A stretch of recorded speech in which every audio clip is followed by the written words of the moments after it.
guys, maghihilamos tayo. Gagamitin natin si atong silicone face brush. Alam niyo ba guys na sabi nga nila hindi sapat na naghihilamos ka lang. Naglalagay ka lang dyan. Or naghihilamos ka lang gamit yung sabon. Nagaganyanin mo lang siya. Hindi sapat yan. Kailangan mo pa din yan. Kuskusin yung mukha mo mga day. Kasi alam niyo mga day kaya, yan, pati sa dyan. Hindi matatanggal lang ng basta-basta maghilamos sila na ganyan-ganyan. Hindi yan matatanggal. Kailangan mo talaga gumamit. Ganyan. Diba? Tapos magbabanlawan mo lang. Hindi talaga yan matatanggal. Kaya kailangan talaga natin ito na magamit tayo ng silicone face brush.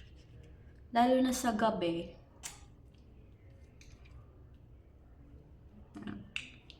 Gamit ko si ating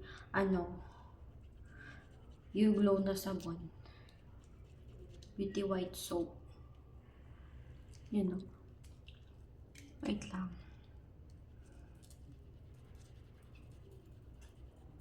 Hindi talaga sapat mga binga.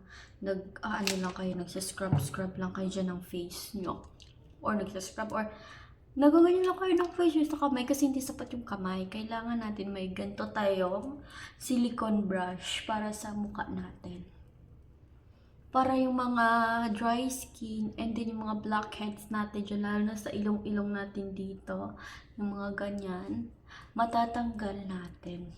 Okay? Hindi lang natin alam na kahit naghihilamos pala tayo is pwede pa rin maging cause ng pimples yung hindi natin paghilamos or paggamit nitong silicone face brush is makakapag-pimples pa din tayo.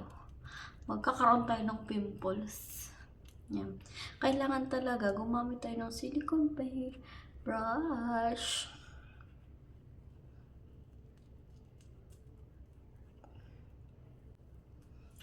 Yan, kung nakikita nyo.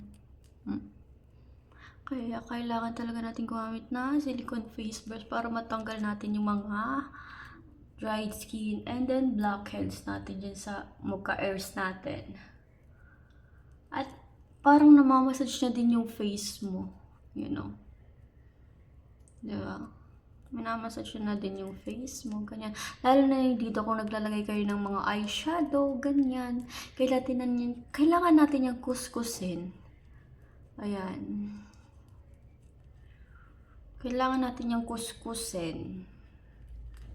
Lalo na matutulog tayo sa gabi. Hindi kayo papayag dapat na natutulog kayo sa gabi na hindi kayo nagbabrush ng face. No, hindi lang dapat yung pagbabrush is yung sa paa lang. Dapat sa mukha din, diba? Para maging malinis yung mukha natin. Tsaka hindi sapat yung paghihilamos lang. Kailangan yung gumamit ng silicone brush.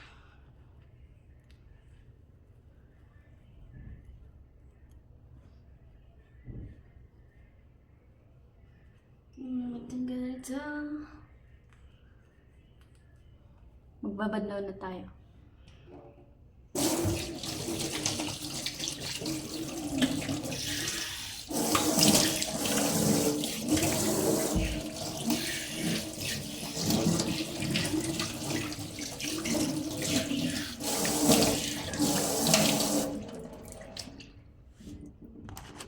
Banlawers.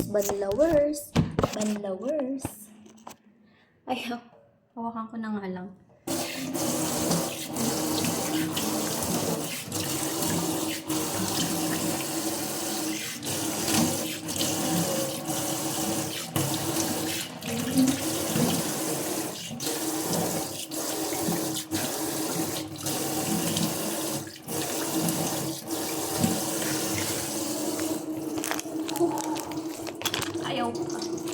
Ayaw pa mo.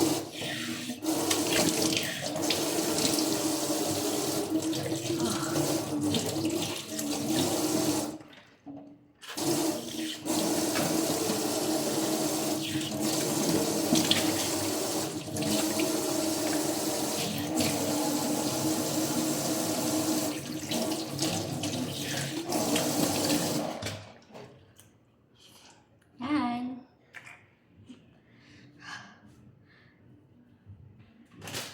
So, tapos na tayong maghilamos.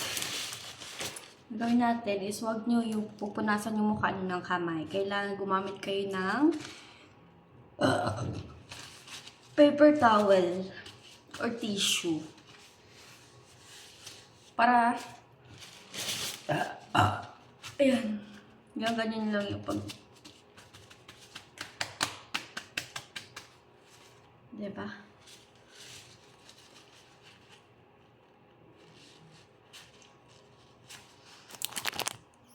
Yan! Kaya kung gusto nyo din to, ilalagay ko lang yung link dyan sa may yellow basket na.